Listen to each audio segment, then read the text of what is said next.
So Kyle, I remember the first time I met you was right here at the Tulsa Shootout, like probably 20 foot over there. I think we were in front of the simulators. And I remember watching, I think your mom's videos of like you at Cycland and racing and stuff. At like what point did you realize that you could be a professional race car driver and race for a living? I would say probably when I was like 16. So I'd been in sprint cars for a couple years and had moments of where I showed that I could do it. But once I started like beating, Brent Kading and all the Kadings, I guess, not regularly, but enough, I felt like, maybe I could do it for a living, and my name started getting out there. So at this point, you're still in California? Still in California, yeah. I didn't move to Indiana until I was, I think, like 18. I would say my goal was always to make the World of Outlaws. So I knew, and whether it was World of Outlaws or USAC or NASCAR or whatever, I knew I needed to get out of California. I didn't know when. Kind of had to work out right, and thankfully with Keith and Pete, even after I flipped here at the Chili Bowl in my heat race, they still wanted to hire me, and that's kind of changed my career and made me do it as a living. I had no idea who Christopher Bell was until Spoon River, I think. You finished on the podium with me. Right. But then that's when I started paying attention to you. So like, what was your background? Like, I know you're a micro racer, but so I mean, were you dominating micros? Do you remember meeting me over there? I don't remember meeting you. Okay. But I remember winning a lot of money as a 12-year-old playing. Yeah. I'm pretty sure that was the year you started on the front of the shootout in the Outlaw class. That was one of my first ever time. Might have been my first race in a micro. Wow. Yeah. Come to the shootout and put it on the front row. Pretty good. Whenever I got my first midget ride, I was driving for the same team that I drove the micros for.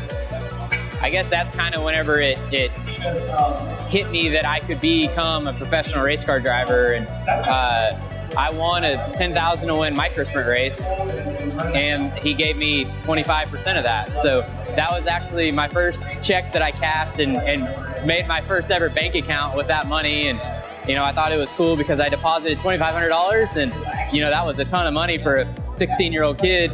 So I started living on that money, and then the 300 or 400 to win micro sprint races, I'd start getting a little bit of money from there. And so I knew that I wanted to become a professional race car driver from running micros, and then it became a reality. It probably became a reality whenever I got the call to go to run for Rick Ferkel in Ohio, and I started running sprint cars. When did it come up to you that you wanted to win the Chili Bowl? When did you hear about it? When did you want to race it?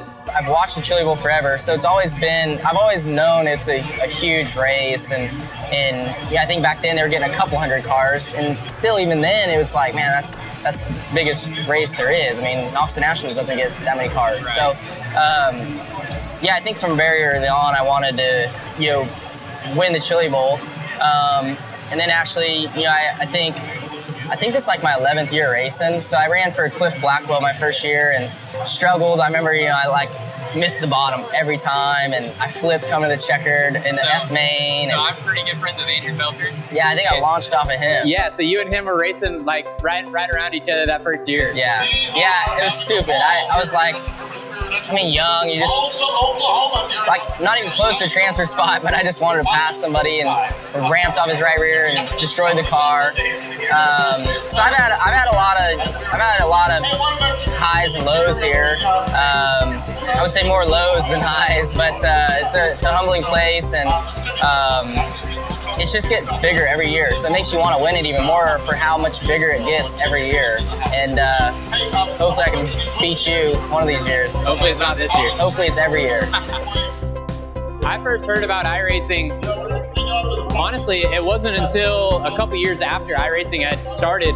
Me and a couple buddies were running on some other simulators, and we got into online gaming and stuff like that, or online racing. And then whenever we found iRacing and how real it was, how the graphics were so excellent, it took over everything. And from that point on, there's been only one simulator.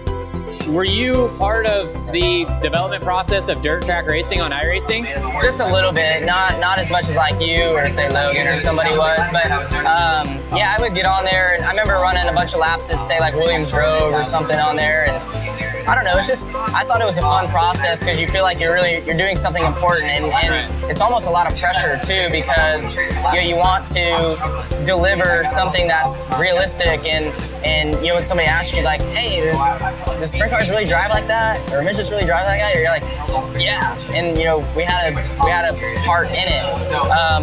And then I also think it's just cool to be able to run laps in something before the public can. I think you feel special doing that. So I feel like everybody did a really, really good job. And I would only get on, twice a week, once, twice a week, every other week, whatever. And it would continue to get better and better and better. And it was cool to be a part of that. I'm glad you felt the pressure because, man, whenever I was like in there on it, I was like, man, I feel like the cars need to be like more left, or, they're left too hard.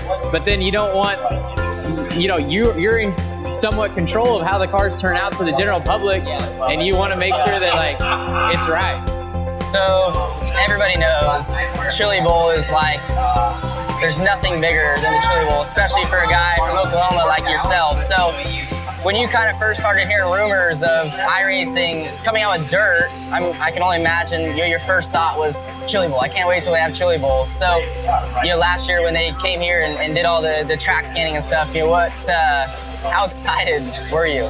Man, I was stoked. And like we were talking about earlier, the Chili Bowl, that's what racing means to me, right?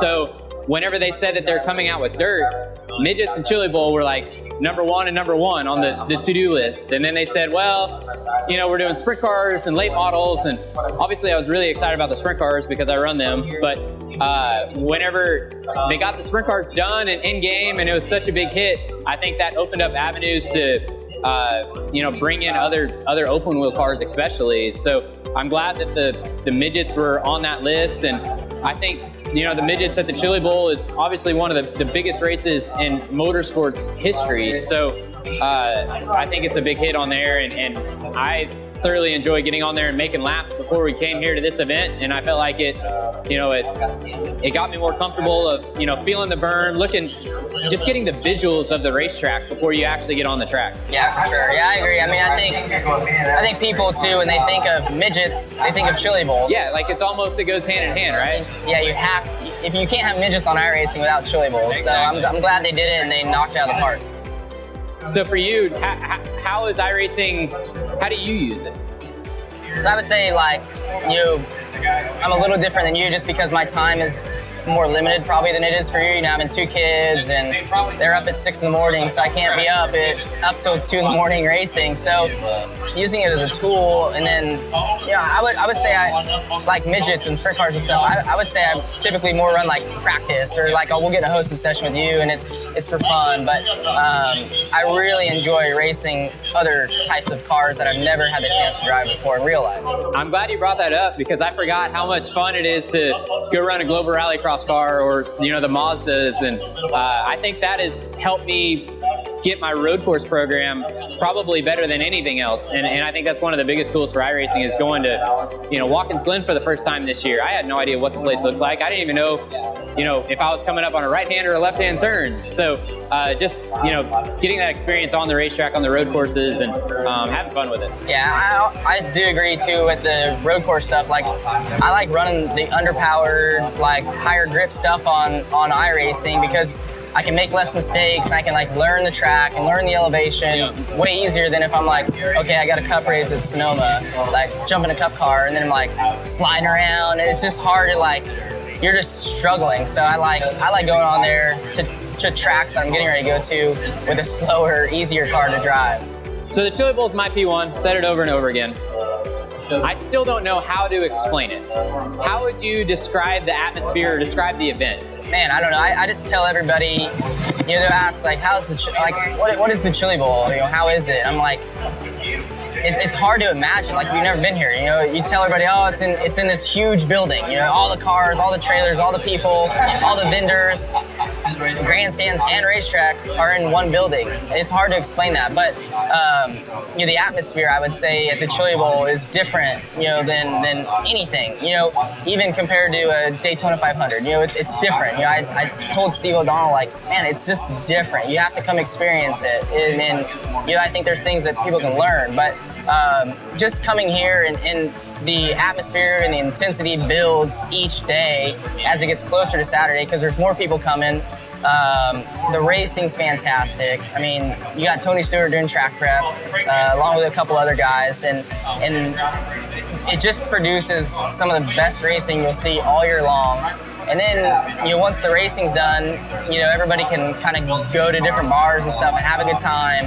And it's just a place where there's so many different types of racers and guys from different series. You got midget guys, sprint car guys, late model guys, NASCAR, IndyCar that are here racing in the Chili Bowl. And it's a cool place for everybody to kind of come together, hang out, see all of your friends, and it's just unbelievable. There's no other event like it. So you've taken a big step in your life, your relationship. You asked Morgan to marry you. I think you surprised the world there, with how focused you are on racing. So, with that, I know you guys got wedding plans and all this and all the racing that you're doing, but you think, is she gonna make you get the midget out of the dining room? Yeah, my life's changing, that's for sure. But fortunately, I think I got to keep her. So she was actually probably working on the race car more than I was to put the car in the dining room. So she grew up with a sprint car family, and her dad's a sprint car crew chief. So she's helped out a lot on sprint cars, and not really midgets, but they're kind of the same things. So yeah, she was actually hands-on, taking tires and wheels off, taking the front axle out, and I don't know what I'm doing with race cars. So I think it'll get to stay. Yeah, that's good. Yeah, I need a bigger house so I can fit a midget in my house someday if I win the Chili Bowl. You got to beat me first. Yeah, we'll try tomorrow.